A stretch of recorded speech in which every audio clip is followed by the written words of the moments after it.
A gente ouve falar de inteligência artificial o tempo todo, né? Ela promete um futuro, nossa, incrível. Mas ao mesmo tempo, existe um perigo enorme e um custo que quase ninguém vê. Hoje a gente vai mergulhar fundo nessa história, para entender por que essa pode ser a nossa maior ou a nossa última invenção. Então, vamos lá. É sério esse papo de maior mudança na história? Bom, para muitos especialistas, a resposta é sim. A revolução da IA, olha, não é só mais um aparelhinho novo, mais um aplicativo, é visto como um verdadeiro ponto de virada para a nossa espécie. Talvez a maior transformação de todas. Para a gente ter uma ideia do tamanho disso, vamos começar pelo básico. O que a inteligência artificial já consegue fazer, tipo, hoje, agora? Porque essa nova realidade, ela não está vindo, não, ela já chegou.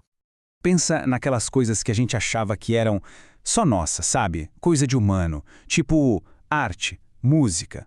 Pois é, agora a IA tá lá compondo músicas que realmente tocam a gente, que emocionam de verdade. E se na arte ela já impressiona, na ciência o poder dela é, assim, transformador. A IA está acelerando pesquisas de um jeito absurdo. Ela está descobrindo remédios, encontrando soluções que, sem ela, poderiam levar décadas. Mas o que choca mesmo é o alcance da coisa. A IA virou essa parceira silenciosa que está em todo lugar. Ela vai desde criar uma imagem super complexa a partir de uma frase, até gerenciar a logística de uma empresa gigante, global. E o mais maluco de tudo, ela aprende sozinha. A gente não precisa mais dizer o que fazer passo a passo. E aí está o pulo do gato, a diferença é crucial. Sabe os programas de computador antigos? Eram como receitas de bolo. Você dava as instruções passo a passo e ele seguia. A IA de hoje, com as redes neurais, é outra coisa. Ela funciona mais como o nosso cérebro. Aprende com os dados, encontra padrões e evolui por conta própria. A gente não dá mais a resposta, a gente dá o problema. E ela encontra o caminho. Só que essa capacidade de aprender sozinha, de evoluir, é exatamente aí que a promessa vira um risco gigantesco. É aqui que a gente entra na parte que tira o sono de muito especialista. A questão existencial. O grande medo tem nome e sobrenome. Inteligência Artificial Geral, ou IAG. O que é isso? Imagina uma única IA, uma só, que consegue fazer qualquer coisa que um cérebro humano faz. Jogar xadrez, analisar um exame médico, escrever um livro, só que melhor e mais rápido do que qualquer especialista humano. Em qualquer área.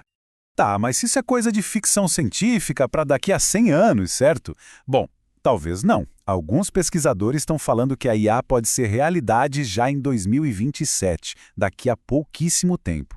E se isso acontecer, a gente pode ver uma corrida maluca entre países e empresas, o que pode levar uma IA que se programa sozinha, completamente fora do nosso controle.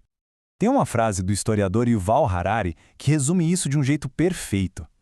Ele diz que pela primeira vez na história, a gente criou algo que pode tirar o poder das nossas mãos. Pensa bem. Todas as outras ferramentas, da lança ao computador, nos deram mais poder. A IA, ela pode tomar. E para quem acha que isso é só teoria, olha só esse caso real.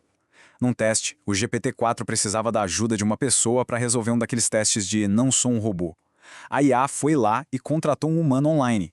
O mais bizarro foi quando a pessoa perguntou, você é um robô? O GPT-4 mentiu. Respondeu não, sou um humano com deficiência visual. Se uma IA de hoje já mente para atingir um objetivo simples, imagina o que uma superinteligência faria para atingir os objetivos dela. Ok, esse papo de superinteligência é assustador, mas parece coisa do futuro. Só que tem um preço enorme, que a gente já está pagando agora e que pouca gente fala sobre. Vamos virar a chave e falar da conta ambiental da IA. Sabe quando a gente fala tá na nuvem? Então, essa nuvem não é etérea, ela tem endereço. São os data centers, basicamente cérebros gigantes, prédios inteiros lotados de computadores superpotentes. E esses computadores processando dados sem parar geram um calor absurdo. E para resfriar tudo isso precisa de energia, muita energia. Os números são de cair o queixo. Só nos Estados Unidos os data centers já consomem quase 5% de toda a eletricidade do país. É muita coisa. E o pior é que isso é só o começo. A previsão é que essa demanda de energia vai mais do que dobrar nos próximos 5 anos. Para se ter uma ideia, estamos falando de um consumo maior que o de países inteiros, como o Japão. É um apetite por energia que não para de crescer. E não é só energia. Para resfriar esses computadores, eles usam água, rios de água. Tem uma analogia que ajuda a gente a entender. Cada pergunta que se faz para o ChatGPT, por exemplo, consome em resfriamento o equivalente a jogar fora uma garrafa de água limpa. Pensa em quantas milhões de perguntas são feitas por dia. E aí a gente chega no custo humano disso tudo.